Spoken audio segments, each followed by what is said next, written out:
The year was 1801, and the American frontier was a land divided by shadows. The chains of slavery rattled in the south, while whispers of freedom carried north with the wind. But for those who ran, the path was never safe. There were hunters, men who tracked with dogs and rifles, eager to return human beings to their masters for money. Yet among these hunters, there was one whose name would be spoken with more fear than any bloodhound or bounty man. Her name was Kate Bender. She was not a soldier, nor a landowner, nor a figure of law, but a woman who moved like a phantom across the darkened woods. Some swore she was cursed, others whispered she was sent by the devil himself. But one truth remained. To the desperate souls who fled the whip, Kate was death itself, waiting in silence. They say she was tall, her face pale as if carved from stone, her eyes sharp and unblinking like a hawk circling over prey. She carried no mercy, only the promise of capture. At night, the forests would swallow the footsteps of the runaways, but Kate always seemed to know where to look. The sound of branches snapping, the glint of moonlight on iron shackles she carried in her satchel, these became the last memories for those who thought they had found a path to freedom. She did not hunt for honor, nor for survival. She hunted because it gave her power, because each terrified gasp she pulled from another soul fed something deep and twisted inside her. The first accounts of her cruelty come from those who lived in silence, who overheard the horror but dared not intervene. Families hiding escaped slaves in barns or root cellars would suddenly hear her voice outside, calm, steady, calling out into the night. "I know you're there. Come out now, and it will be quick." And sometimes those who sheltered the runaways swore they saw her silhouette standing in the moonlight, motionless, a gun in one hand, a rope in the other. If the fugitives did not surrender, she would wait. Hours, sometimes days, crouched in the trees, watching until hunger or fear betrayed them. When she struck, there was no struggle, only silence broken by the dragging of chains through the dirt. But Kate's story was not only one of violence, it was one of mystery. No one knew where she came from. Some claimed she had been the daughter of a plantation overseer, raised to see humans as property and rebellion as a sin. Others believed her family had been killed in a slave uprising, and that her endless hunt was revenge cloaked in blood. There were even rumors that she was not truly human at all, that she could vanish into mist, that bullets would not pierce her flesh, that the woods themselves whispered their secrets to her. Whether these were lies or truth mattered little. What mattered was the fear. And in 1801, fear was the leash she held tight around the neck of every runaway who dared to dream of freedom. The darkness of her legacy began one autumn night, when a group of 5 escaped men tried to cross the border into free territory. They moved cautiously, silent under the black canopy of the woods, trusting only the stars to guide them. But as the wind shifted, one of them swore he heard the sound of footsteps, light but deliberate, moving just out of sight. They hurried, their pace, hearts racing, but the sound followed. When they stopped, it stopped. When they ran, it grew louder. And then came the voice, soft, cold, almost tender, cutting through the night like a knife. "You can't run from me." Panic broke them. Some fled forward, others scattered into the thickets, but by morning only 2 reached the safe house. The others were never seen again. And in the dirt near the riverbank, the imprint of a woman's boot remained, pressed deep into the mud. For those who lived in those years, Kate Bender was not a rumor or a ghost story. She was flesh and blood. She was the shadow at the edge of the firelight, the reason families prayed harder at night. And though history tried to bury her name, though the world moved on and new horrors replaced the old, her legend endured. Because the question was never just who she killed, it was why. Why a woman, in a time when women were told to be silent and still, chose instead to become the terror of the hunted? That answer lay somewhere beyond reason, in the dark corners of the human soul where cruelty feeds and grows. And for the slaves who dared to escape in 1801, she was the reminder that freedom was not promised, that even the night could betray you, and that sometimes the most dangerous hunter wore the face of a woman. The night after the 5 men vanished, into the woods, whispers began to spread across the border towns. A local farmer swore he saw a lone figure walking down the dirt road at dawn, her dress torn with briars and her boots caked in mud. She carried no lantern, no pack, only a coiled rope slung across her shoulder and a long rifle strapped to her back. He said her eyes glowed with something unnatural, something colder than the morning frost. That woman was Kate Bender. She had returned from the woods empty-handed, or so it seemed, but no one dared ask what had become of the missing men. They knew the answer lay somewhere in the silent forest where no birds sang that morning. Some claimed they could hear the faint rattle of chains long after she had passed, as if the dead themselves were following her. As weeks passed, more and more runaways vanished. Families who tried to help them were struck with terror. They would find doors broken in the night, footprints circling their barns, or crude symbols carved into their fence posts. A warning, or perhaps a mark that said Kate had been there. She was hunting not only the slaves who ran, but the spirit of freedom itself. To her, every successful escape was a challenge, an insult, a game she refused to lose. And she played that game with precision. She studied the escape routes, knew where the river crossings were shallow enough to wade, knew which barns offered food and which houses offered sanctuary. By the time a slave dared to run, she already knew the path they would take. All she had to do was wait in silence until the stars guided them straight into her hands. One story told of a young man named Elijah. He was strong, clever, and desperate to escape the plantation before the winter came. He carried nothing but a piece of bread and a wooden cross he had carved with his own hands. For 3 nights he ran, staying close to the rivers, sleeping in ditches to hide his body from the moonlight. By the 4th night he believed he was safe. He had crossed into land rumored to be watched by abolitionists, men who would take him north. But as he reached a clearing, he saw her. A woman standing alone by the river, her figure still as stone, her hair loose and wild, her dress whipping in the cold wind. She made no sound, no movement, until Elijah's eyes met hers. Then, with terrifying calm, she raised her hand and pointed directly at him. He turned and ran with every ounce of strength left in his body. But behind him, her footsteps were relentless, steady, never breaking pace. Some say Elijah made it to the safety of a farmhouse. Others say his screams were swallowed by the trees. What is certain is that the next morning, Kate was seen walking into town with a strip of cloth tied around her wrist, the same cloth Elijah's mother had sewn for him before he fled. What set Kate apart from other hunters was not just her cruelty but her patience. Men with hounds could be outsmarted. Men with guns could be outrun. But Kate had something far more terrifying, the mind of a predator. She studied fear itself. She would whisper into the woods, calling names, tricking fugitives into believing. Their families had betrayed them, convincing them she knew secrets only a loved one would share. Some swore she used charms and curses, that she could twist a man's will until he walked into her arms willingly. Perhaps it was only manipulation, the psychology of terror. But to those who lived through her shadow, it was sorcery. How else could one woman break the spirit of so many? By the winter of 1801, her legend had grown. Children were warned not to wander near the woods, not for wolves or bears, but because the woman hunter might take them. Families of slaves whispered her name like a curse, a shadow they prayed would not follow their loved ones when they fled north.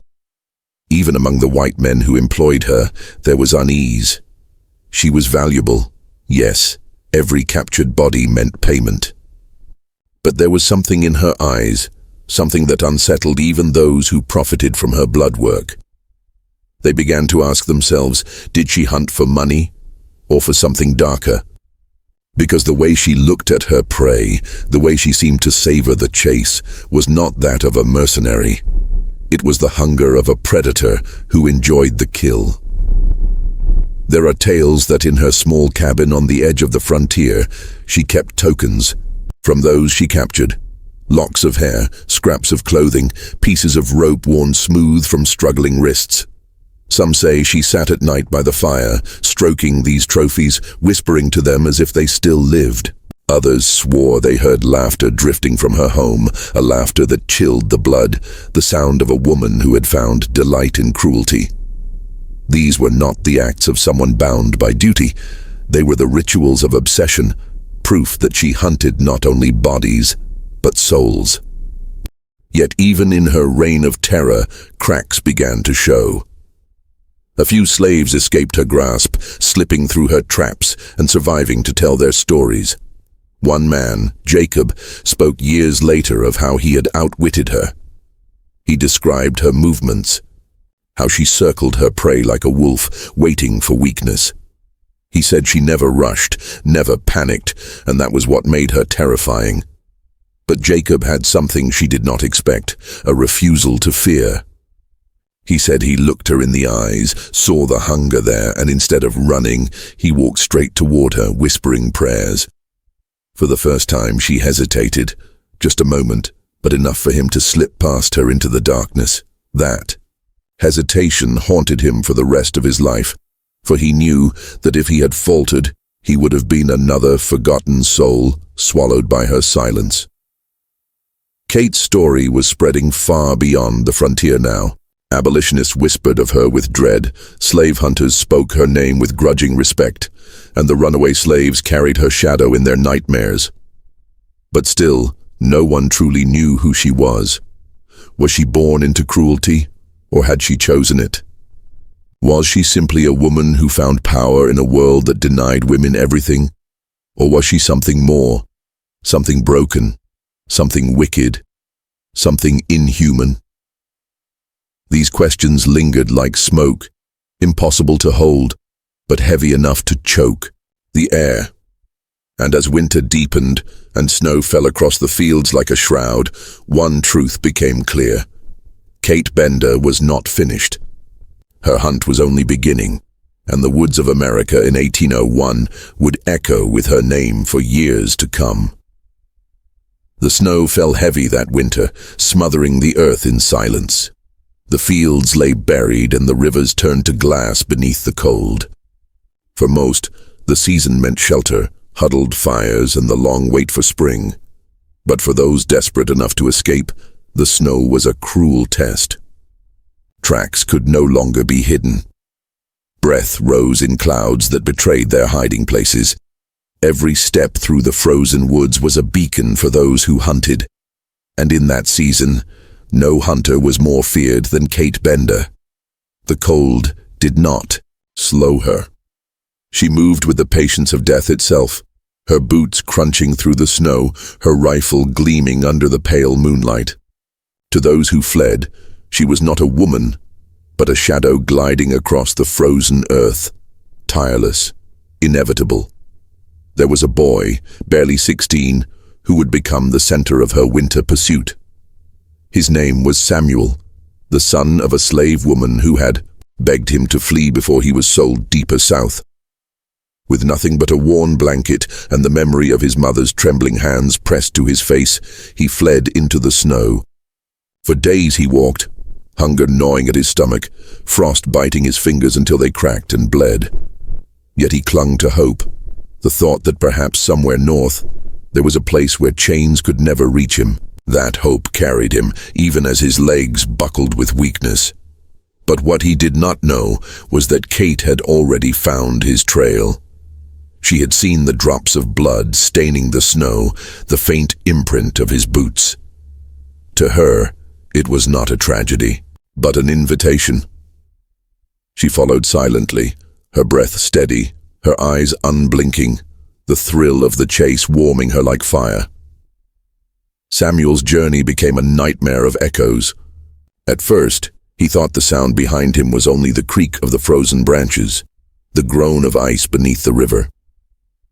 But as the days passed, the sound grew clearer, the measured pace of footsteps. Always behind him, never rushing, never retreating. When he turned, there was nothing but the endless white silence of the forest. Yet he felt her eyes on him, pressing into his back like the cold itself. At night he would build small fires to fight the frost, but in the distance, always just out of sight, he swore he saw the faint flicker of another flame. She was watching him, waiting, letting his fear ripen until it choked him. This was her cruelty. She did not strike quickly. She made the hunted suffer by knowing she was near, by feeding their terror until they could no longer think, no longer breathe, until they surrendered to despair.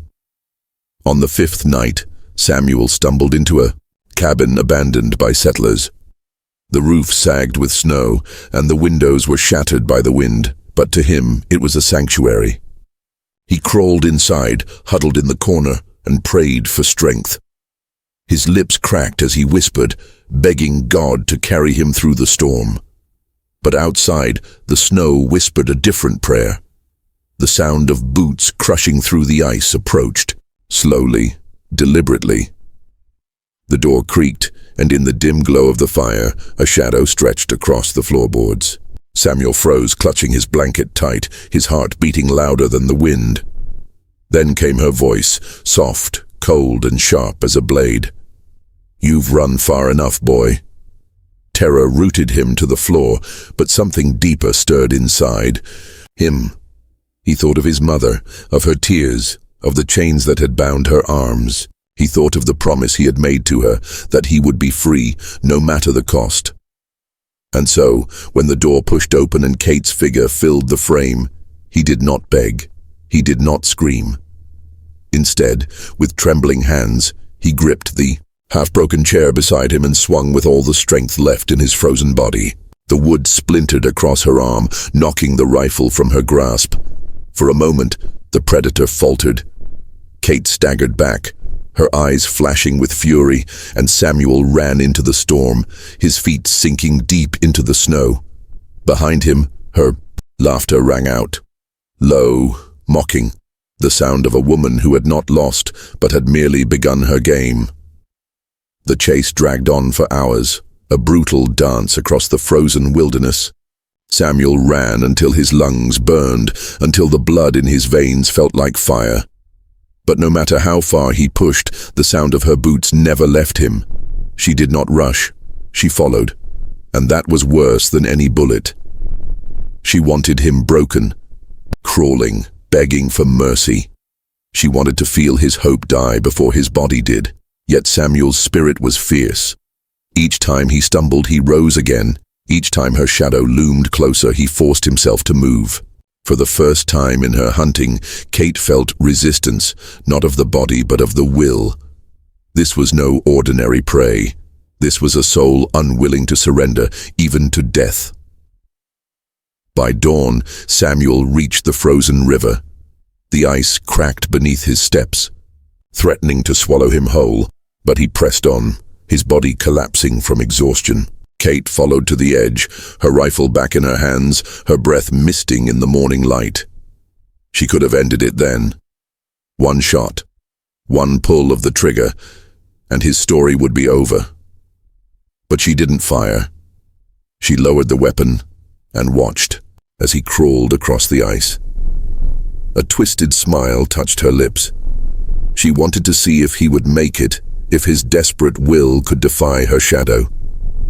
And then, just as Samuel reached the other side, the ice broke with a violent crack. He plunged into the freezing water, his scream piercing the dawn. Kate stood motionless, her eyes locked on the thrashing boy. For a moment, the world held its breath. Would she let the river finish her hunt? Or would she claim the kill herself? What happened next was whispered for generations, though no one could prove the truth. Some say Samuel clawed his way out, dragging his frozen body onto the opposite shore, his breath ragged but alive. They claim he stumbled north, carried by fate, and lived to tell of the woman who haunted his nights forever. Others believe the river swallowed him whole, his body buried beneath the ice, another ghost in Kate's growing collection. And then there are those who say she pulled him out, only to bind him in chains and drag him back into the dark.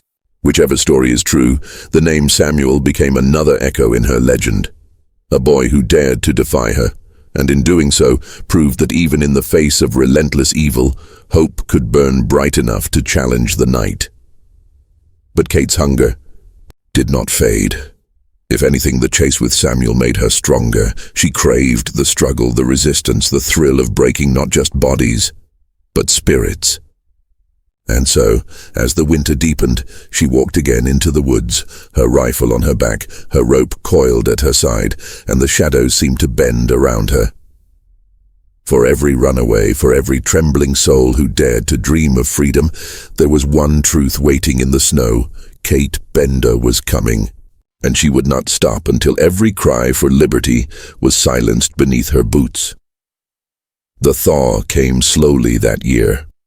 The rivers swelled with melting ice, and the forests dripped with the sound of water running down from the mountains.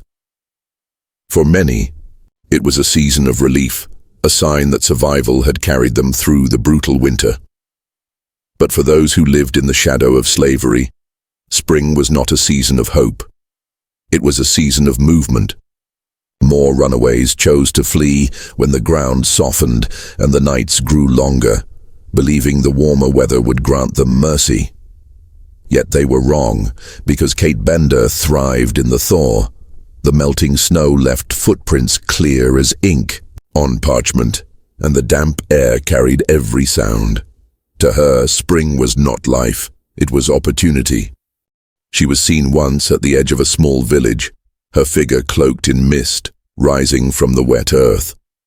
Farmers recognized her by the rifle strapped to her back and the slow, measured way she walked, as if every step carried intention. She did not come for trade, nor for conversation. She came for silence, for watching, for studying the families who whispered behind shuttered windows. A man swore he saw her pause before a church, her hand brushing across the wood of its doors, her lips moving as if in prayer. But whatever words she spoke, they were not for God, they were for the hunt. Among the runaways that spring was a woman named Ruth. Unlike many, Ruth did not run in fear. She ran with fire in her heart, determined to claim the life that had been stolen from her. She carried a newborn child against her chest, wrapped tight in cloth, his small cries muffled by her steady hand. Her husband had been sold away months before, and she had sworn never to let her son be raised in chains. Her escape was desperate, but it was not blind. She knew the paths through the woods, the houses that might open their doors, the stars that pointed north. For 2 nights she traveled, her strength drawn from the fragile heartbeat pressed against her chest. But Kate was waiting. She had heard whispers of the woman and her child, and to her twisted mind there was no greater prey than a mother who dared to defy her chains. Ruth's first sign of danger came not from sight, but from sound. The baby had begun to cry beneath the blanket, and over the soft whimper she heard it. Footsteps, slow and steady, just beyond the tree line. She froze, pressing her back to a tree, her breath sharp in her throat. The sound circled, deliberate, closing in like a predator testing its prey. She whispered prayers into the child's ear, begging him to sleep, but his tiny voice betrayed them both. When she turned, she saw her. A pale face beneath the hood, eyes gleaming with hunger, a shadow that seemed to rise from the earth itself. Kate said nothing at first. She only stared, watching, savoring the fear etched across Ruth's trembling body. Then her voice, calm and cold as stone, broke the silence.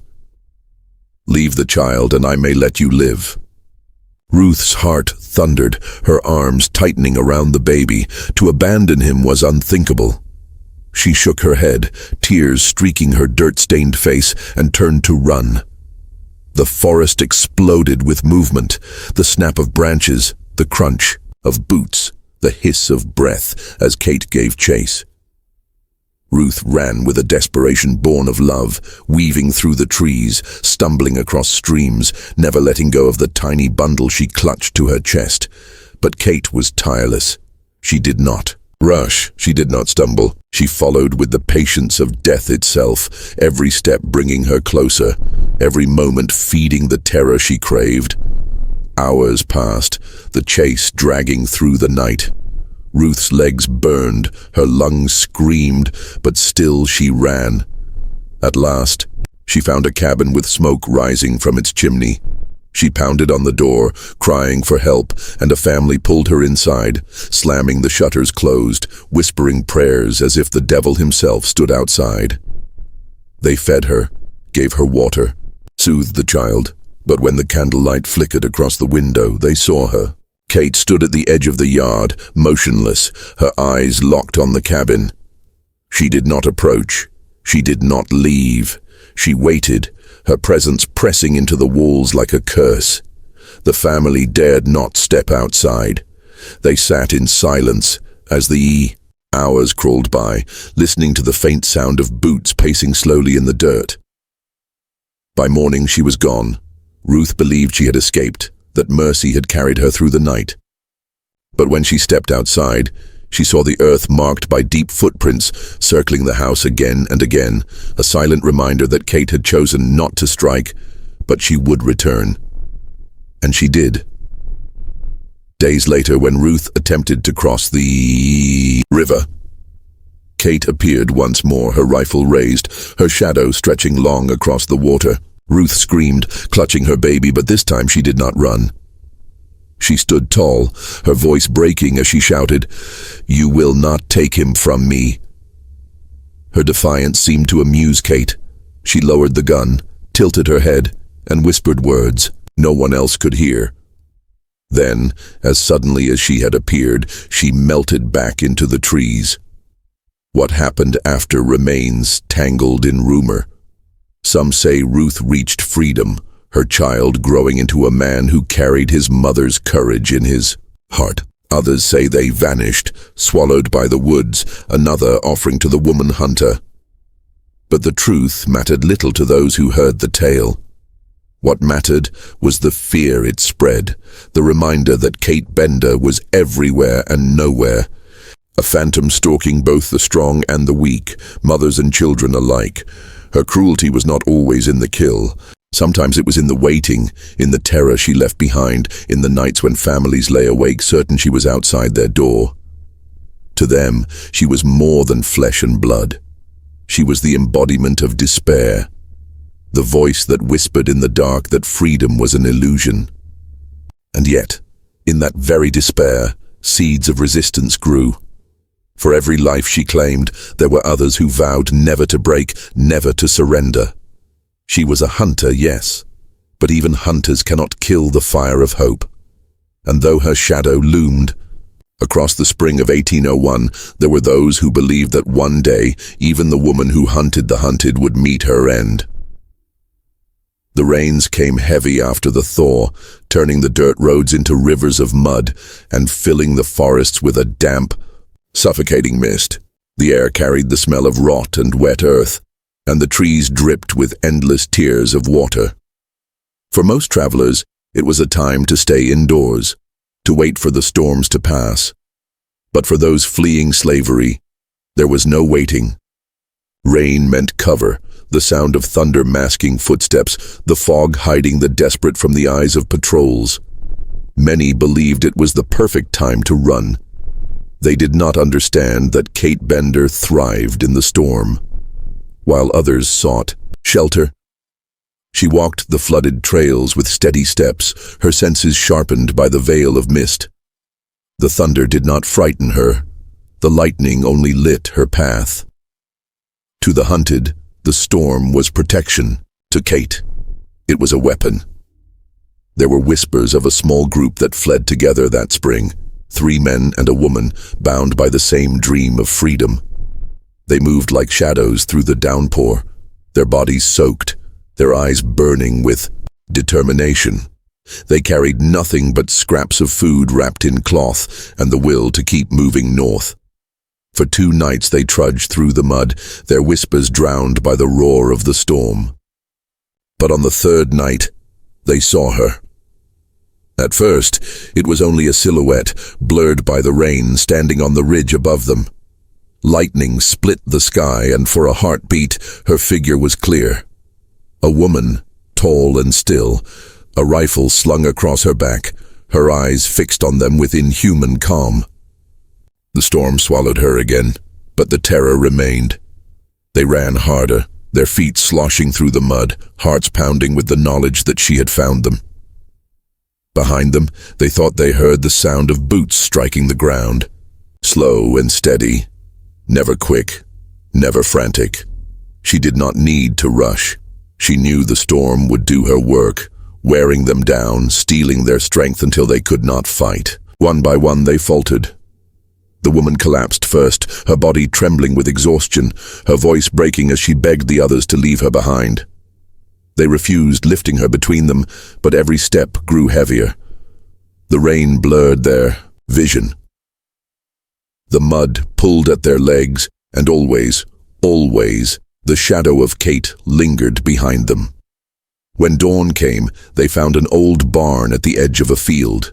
Inside, they huddled together, their bodies shivering, their breaths ragged. The woman whispered prayers, her words trembling, while the men argued in low voices. Some said they had to keep moving. Others insisted the storm had broken their strength, that they needed rest, or they would all collapse. None of them noticed the faint creak of the barn door as it shifted in the wind. None of them saw the muddy footprints leading to the threshold. When the lightning flashed again, one of the men glanced toward the window and froze. She was standing there, her pale face framed by rain, her eyes locked on them through the glass. She made no move to enter. She only watched, as if savoring their terror. And then she was gone. The group broke apart in fear. At first light, they fled the barn, scattering into the woods in different directions, each praying that if they split up, one of them might survive. Kate followed none of them at first. Instead, she walked into the barn, her boots leaving fresh prints in the mud, her hands brushing across the straw where they had huddled. She bent, picked up a small scrap of cloth, and pressed it to her face. When she looked up, there was a smile on her lips, thin and cruel. Then she turned back into the storm. One by one, she hunted them down. The first man was found days later, his body face down in the mud, a rope wound so tightly around his neck, the flesh was raw beneath it. The second was discovered by a farmer, hanging from a tree at the edge of his field, his eyes wide open as if frozen in eternal terror. The woman and the last man were never seen again. Some believed they escaped, that somehow fate had carried them through. Others whispered that Kate had taken them deeper into the woods, where no one dared to search. What set her apart was not just her cruelty, but the ritual in her cruelty. She did not kill quickly. She let fear grow like mold, seeping into every corner of her prey's mind. She wanted them to feel her presence long before she struck. Survivors, few though they were, spoke of her whispering in the dark, calling their names, though she could not have known them, her voice weaving through the storm like a curse. One man swore she whispered the name of his mother, long dead, and for a moment he almost believed he was safe. But when he turned, she was standing inches from his face, her breath steady, her rope already in her hand. By summer, her legend was no longer confined to whispers. Even slave hunters, hard men who prided themselves on cruelty, spoke of her with unease. They knew her methods, but they did not understand her hunger. To them, hunting was money. To her, it was something darker. They began to avoid her, refusing, to work alongside her, muttering that she was touched by something unholy. Some said she sold the souls of her prey for power. Others claimed she was building something, some secret shrine of bones and cloth deep in the woods. No one dared to look. No one dared to ask. But the fear spread like fire.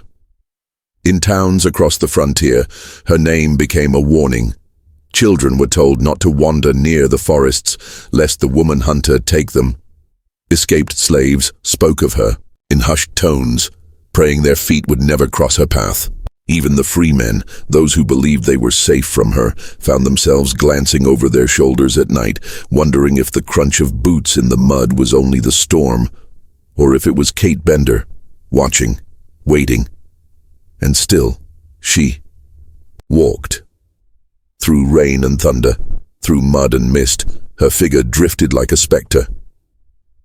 To the hunted, she was not a woman. She was inevitability, the storm-made flesh. The shadow that proved freedom was never more than a fragile dream. And as the storms raged across that year, one truth remained clear. The woman who hunted the hunted had no intention of stopping. Her thirst was endless, and the world was running out of places to hide. The summer heat lay heavy across the land, pressing down on the earth like a suffocating blanket. The rains had passed, leaving behind swollen rivers and thick swamps where mosquitoes swarmed in clouds. The forest canopy burned green beneath the relentless sun, and the ground cracked in places where the storm water had finally dried. For those running from slavery, it was a cruel time to move. Streams that once offered cover now became traps, their muddy banks slick, their waters treacherous. The heat drained their strength, every mile another burden. But it was not the sun they feared most. It was the woman who followed. Kate Bender moved through the summer wilderness as if the land bent itself to her will. Heat did not touch her. Insects avoided her path. Even the crows, those black-feathered watchers of death, seemed to follow her in silence, their wings cutting across the sky above her. There was no fatigue in her movements. She tracked with patience, knowing that desperation would eventually betray her prey. If storms had once been her cloak, now the blazing sun was her ally. She knew the human body could not withstand thirst, and she used the land itself to tighten her grip on those who tried to escape. A group of 5 men had fled from a plantation deep in the south, and rumors carried their story northward. They were strong, hardened by years of forced labor, and unlike many others, they carried crude weapons, sharpened sticks, a rusted hatchet stolen from the overseer, a length of chain turned into a club. They believed they were ready to fight. For weeks, they pushed through the forests, hunted by patrols, starving but unbroken. They whispered about freedom as if it were already theirs. But freedom was not what met them in the woods. She was. The first sign came at night. They built a fire, small and hidden, to dry their soaked clothes. One man kept watch at the tree line, his eyes sweeping the shadows. He swore he saw her then, across the clearing, motionless, standing among the trees with her face half hidden. He blinked, and she was gone. The others mocked his fear, but in their laughter was unease. They knew her stories. They knew her name. Yet they told themselves they were armed, that they could fight her like any other hunter. Days passed, and, one by one, their confidence rotted away. A chain left on the ground vanished overnight, later found hanging from a branch above their camp. A hatchet handle split, as if struck by some invisible force, though no one had touched it. At dawn, the youngest of the group woke screaming, his back slashed open by what looked like claw marks, though they swore no animal had come near them. Fear crept into their bones, and suspicion began to grow. They accused one another of betrayal, of weakness, of drawing her closer. But all the while she circled them, silent and patient. On the 12th night, exhaustion took them. They collapsed by a stream, too weak to move further, their skin blistered by the sun, their throats raw with thirst. The water mocked them, rushing, fast and strong, too deep to cross. That was when they heard the sound, slow, deliberate footsteps in the brush.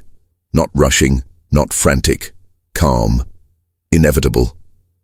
She emerged from the trees like a shadow peeling itself away from the world. Her eyes gleamed in the dim light, and though she carried no torch, they swore she was lit from within, her pale face glowing against the dark. The men rose, their weapons trembling in their hands. They shouted, cursing her, trying to summon the courage to strike. But her silence was heavier than their words. She stepped forward once, twice, then stopped.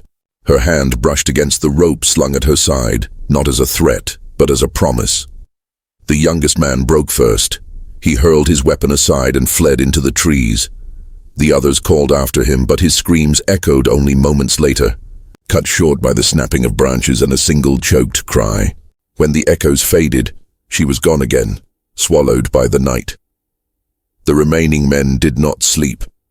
They sat back to back, their eyes wild, jumping at every sound of the forest. But dawn brought no relief. One of them, silent, stoic, the strongest of their group, was missing when the sun rose. His place in the circle was empty, and all that remained was his broken weapon lying in the dirt. His tracks led into the swamp, but none dared follow them.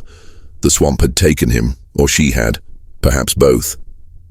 By the 14th day there were only 3. Their strength was gone, their bodies trembling, their minds fraying. They no longer spoke of freedom. They spoke only of her, of the curse she carried, of how her shadow stretched further than the horizon itself. One of them tried to pray, his voice breaking, but even prayer seemed to choke in the heat. When they finally collapsed beneath the weight of despair, she appeared again, walking from the tree line with slow, deliberate steps. They tried to rise, but their bodies betrayed them. She stood over them, her shadow stretching across their faces. The last of their courage broke then. They begged, not for freedom, not for life, but for her to make it quick. She listened in silence, her eyes cold as stone. Then she knelt, placing her hand on one man's chest as if weighing his heart. He whimpered beneath her touch, his body shivering like a child's. She said nothing, only the rope answered. The story of those 5 men became another whisper on the wind. Some said their bodies were never found, that the swamp swallowed them whole. Others swore that hunters came across a clearing where 5 nooses swung from a single tree, creaking in the summer air, though no breeze stirred. But no one dared linger long enough to count. With every death, her legend grew. She was no longer just a woman. She was a figure of inevitability, the storm and the sun, the shadow and the silence. Escaped slaves prayed to never cross her path. Slave hunters avoided her eyes, fearing that her hunger was greater even than theirs. Farmers locked their doors at night, listening for the sound of boots in the dust. She had become more than human in their minds, something eternal, something that could not be killed because she was not alive in the way others were, and yet beneath all the terror, there was a strange and terrible order. Her killings were not random. They carried a rhythm, a structure, as if she were composing something greater than the act itself. Some said she left patterns behind, arrangements of bodies, of ropes, of broken tools that mirrored symbols found in old books, of witchcraft. Others believed she was building a warning to those who thought freedom was possible, a message written in flesh and blood. But there were darker whispers still, whispers that said Kate Bender was not only hunting for herself, that she served something else, something older, something that demanded sacrifice. Whatever the truth, the land itself seemed to change under her shadow. Forests grew quieter, rivers ran slower, even the wind seemed to hold its breath when she walked. And in the silence of those endless summer nights, the hunted learned the truth no man wished to accept. They were not running toward freedom. They were running into her hands. The nights grew longer as summer gave way to the fading light of autumn. The forests turned copper and red, the leaves crackling underfoot, the air sharp with the scent of decay. The fields lay empty after harvest, stretching wide and silent beneath a sky that seemed forever gray. It was a season of endings, and for those who ran, it felt like a warning that time itself was against them. Every mile north seemed to carry the weight of shadows, every breath a reminder that freedom was still a dream balanced on the edge of a nightmare. And within that nightmare, she moved. Kate Bender walked the dying woods as though she were part of them. Her boots made no sound on the brittle leaves, and her breath never showed in the cold. Her face was pale as bone in the autumn light, her hair black as the ravens circling above her. To those who had heard her stories, she was not a woman at all. She was the embodiment of the hunt, a force without warmth, without mercy, without end. There were 3 who tried their luck that season. A father, his teenage son, and a man who had once been their neighbor, bound together by desperation. They had slipped away under the cover of harvest celebrations, using the chaos of drunken laughter and bonfires to mask their escape. For days they moved quickly, convinced that they had outsmarted the hunters. But what they did not know was that Kate had already marked their trail. She did not chase. She followed. And as always, she let fear walk ahead of her. The father dreamed of freedom, of land he could call his own, of a life where his son might grow without chains. But at night, his dreams soured. He began to see her in the corners of his vision, standing in the tree line, her eyes unblinking, her hands resting on the rope at her side. He told himself it was exhaustion, but the dread grew heavier with each passing night. The boy, too young to understand the depth of her legend, only felt the unease in his father's silence. The neighbor tried to keep their spirits alive with talk of reaching the river, but even his voice began to crack when he spoke of the journey. On the 5th night, they camped in an abandoned cabin. The wind rattled the broken shutters, and the floor creaked with every shift of their weight. The father stayed awake, his hand gripping a rusted knife. It was then that he heard it, the sound of boots on dry leaves, slow and deliberate. He held his breath, straining to catch it again. Silence. Then, faintly, a whisper, low and steady, though the words could not be understood. He rose, knife trembling, and stepped toward the door. The boy stirred, asking what he had heard, but the father hushed him. He opened the door to the night, and she was there. She stood no more than 10 feet away, her face pale in the moonlight, her eyes black pits that seemed to drink the world around them. She did not move, did not speak.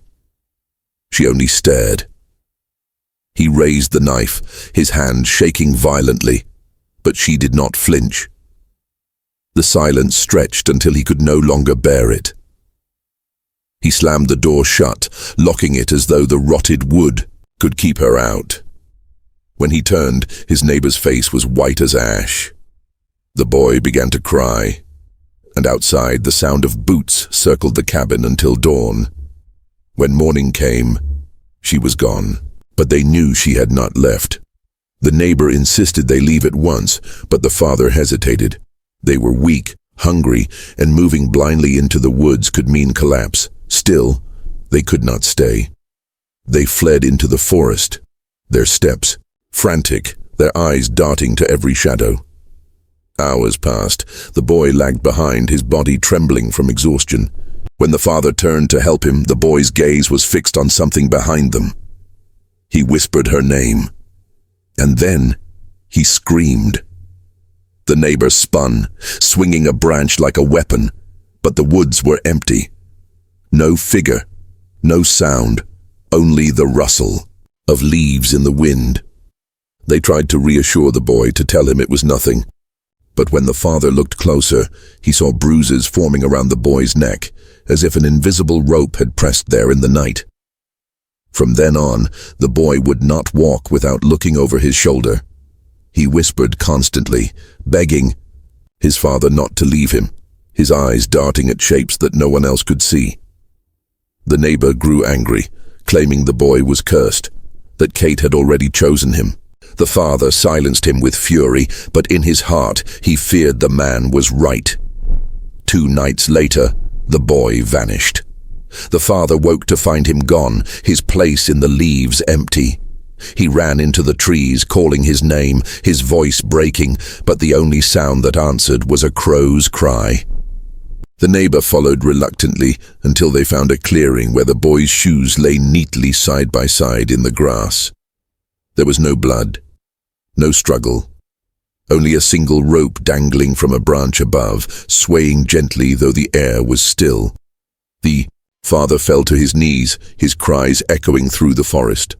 The neighbor pulled him back, insisting they had to keep moving, or they would both meet the same fate. But grief had hollowed the father. He stumbled forward like a man already condemned. By dawn he too was gone. The neighbor swore he had only turned his eyes for a moment, but when he looked back, the man was missing. And from the trees came a low, steady sound, the creak of a rope under weight. The neighbor fled alone, running until his legs gave way. He crawled into a ditch, his body shaking, his mind splintering. Days later, hunters found him. His hair had gone grey, and his eyes stared blankly at the sky. He could not speak. He could only whisper her name, over and over, until his voice gave out. Kate Bender. Kate Bender. Kate Bender. The story spread like fire. A father, a son, and a neighbor all taken in the woods, their dreams of freedom shattered. Some said the boy's spirit still cried out in the forest, begging for release. Others claimed the rope in the clearing was still there, swaying eternally though no one dared to touch it. And through it all, her legend grew heavier. She was no longer simply a hunter. She was a curse that walked the earth, a name that silenced prayers, a presence that turned courage into dust. Those who ran whispered that freedom was possible, but only if they could avoid her shadow. For once, she marked you. Once her boots followed your path. There was no river wide enough, no forest deep enough, no night long enough to keep her away. She would find you. She would wait until your strength collapsed, and then, when hope was gone, she would take you into the silence where no one returned. The cold crept in as autumn deepened, the forests shedding their colors until the trees stood bare and skeletal against the gray sky. Frost gathered on the ground at dawn, thin and sharp like shards of glass, and the rivers began to slow beneath a skin of ice. The land itself seemed to be holding its breath, as though waiting for the darkness of winter. For those still daring to escape, it was the most desperate season. The fields were empty, food scarce, and the nights stretched endlessly. Yet still they fled, clutching hope like a dying flame. And still, she followed.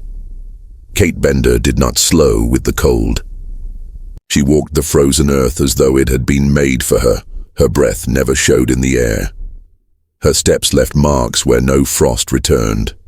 Those who swore they saw her said she looked more ghost than flesh, her skin pale enough to blend with snow, her eyes darker than the leafless woods. She had become less a hunter and more a spectre of the land itself, a presence that belonged to the silence of winter. There was a family that season, 2 brothers and a sister running together, bound by blood and a promise that none would be left behind. They had fled under cover of night, slipping past the dogs and the chains, pushing northward into the forests where the cold bit into their skin. For days they moved, sharing scraps of food, clinging to one another for warmth. The eldest carried hope like a shield, speaking constantly of freedom. The youngest wept often, but even in her tears there was strength. They thought perhaps that together they might stand against the world. But they had not counted on her. It began with whispers in the dark. The sister swore she heard her name called when the wind shifted, a soft voice just beyond the firelight. The brothers dismissed it, telling her it was only the trees. But the next night, the younger brother froze when he swore he saw her figure in the distance, standing perfectly still at the edge of the frozen field. He blinked, and she was gone. By morning, the frost had formed strange shapes around their camp, circles, loops, lines that looked too deliberate to be chance. They destroyed the patterns, but unease gnawed at them. The elder brother insisted they move faster, but the land was turning against them. Streams were iced over, the ground treacherous, their bodies weak from hunger. On the seventh night, as they huddled together, they heard it again, the sound of boots crushing frost, slow and steady, circling them like a wolf in the dark. The eldest shouted into the silence, demanding she reveal herself, but the forest gave no answer. When dawn came, their firewood was gone. In its place lay a length of rope, coiled neatly, rimed with frost. They carried on, fear grinding their strength down with every step. The younger brother grew quiet, staring often at the trees, as if he could see her moving just beyond the edge of sight. His sister tried to comfort him, but his eyes had changed. He began to speak of her as though she were a shadow clinging to him, whispering his name when no one else could hear. By the 10th night, he was gone. They woke to find his blanket empty, his footprints leading into the frozen woods. They followed, calling his name until their voices cracked, but the tracks ended abruptly in a clearing where the frost was disturbed in a perfect circle, as if something had stood there, waiting. The sister broke, her sobs echoing through the silent trees. The elder brother tried to pull her onward, but his strength too was faltering. He could not shake the image of the rope left by their fire, nor the whispers in the wind. At night, he began to hear them himself, low and steady, calling his name with a voice that was neither male nor female, but something hollow, something endless. By the 12th day, his body gave out. He collapsed on the frozen ground, shivering violently. His sister knelt beside him, pleading with him to rise, but he only stared past her, his lips moving silently as though speaking to someone unseen. She turned, following his gaze, and there she was. Kate Bender stood among the trees, her figure sharp against the pale snow, her eyes locked on them. She did not move. She did not speak. The sister screamed, clutching her brother, but when she looked back, he was no longer breathing. She ran then, stumbling blindly through the frost, her tears freezing on her cheeks. The world blurred around her, every tree another shadow, every gust of wind another whisper. She ran until her legs failed her, and she collapsed in the snow. For a moment she thought she was alone, and then she felt the rope slip around her, wrists gentle at first, then pulling tight. She struggled, screaming into the night, but no one heard. By dawn, the clearing was empty. Travelers spoke later of finding strange marks in the frost, long lines that crossed and spiraled, as though someone had carved symbols into the earth with invisible hands. Others said they found strands of dark hair frozen into the ice, though no body was ever discovered. The story of the family spread quickly, another warning passed in hushed voices by firelight, that even together, even bound by blood and love, no one could withstand her. And so her legend grew colder, sharper, more relentless. To the hunted, she became not just a woman, but the embodiment of the land itself, the frost that burned, the silence that swallowed, the rope that tightened when hope was near. Mothers prayed to keep her shadow from their children. Men swore they heard her boots in their dreams, echoing across endless fields of snow. And in every whisper, in every story, in every terrified glance into the dark, her name carried the same weight. Kate Bender, the woman who hunted the hunted, the storm, the silence, the winter itself, made flesh. The first snow had already fallen by the time her shadow reached the small settlements scattered across the frontier. The land lay smothered in white, the forests silent, the rivers frozen solid. Smoke curled from chimneys, and families huddled around their fires telling stories to push back the dark. Yet no story could keep the cold from creeping in. No tale, strong enough to protect them from the whisper of her name. Kate Bender had become more than a hunter. She had become a presence that people swore they could feel even in their warmest rooms. Doors were barred, not against thieves, but against the thought of her boots crunching in the snow outside. Children were hushed at night with threats that if they wandered too far, she would find them. And though most had never seen her, the fear was real as the frost that gnawed at their windows. But not all dismissed her as myth. A group of men, hardened hunters themselves, decided that winter they would face her. They were not slaves nor runaways, but frontiersmen who had lost cattle and kin in the woods. They told themselves that she was only flesh and blood, that a bullet would bring her down as surely as it brought down a wolf.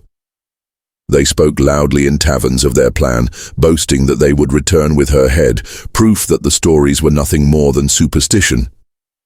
Yet behind their laughter was unease, for each of them had heard the whispers, each had seen the way the forest seemed to grow quiet when her name was spoken.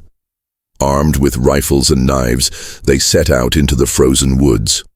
Snow fell thick and heavy, covering their tracks as quickly as they made them. The trees stood silent, their branches drooping under ice, the world muffled by the storm. They followed the paths where others had vanished, hoping to find the truth of the disappearances. But the deeper they went, the heavier the silence became. Even the wind seemed to die, as though the land itself was listening. It was the youngest of them who first faltered. He swore he heard footsteps behind them, steady and deliberate, though when they turned, there was nothing but endless snow. They laughed at him, told him the cold was playing tricks, but each of them began to glance behind more often. And then they found the rope. It dangled from a low branch, stiff with frost, swinging slightly though no wind stirred. None of them touched it. None of them spoke. They moved on quickly, but the unease grew heavier. By nightfall, they made camp, building a fire high to fight back the cold. They sat in a circle, their rifles close at hand, their voices low. The eldest tried to keep them steady, saying again that she was only a woman, that all legends were born from fear.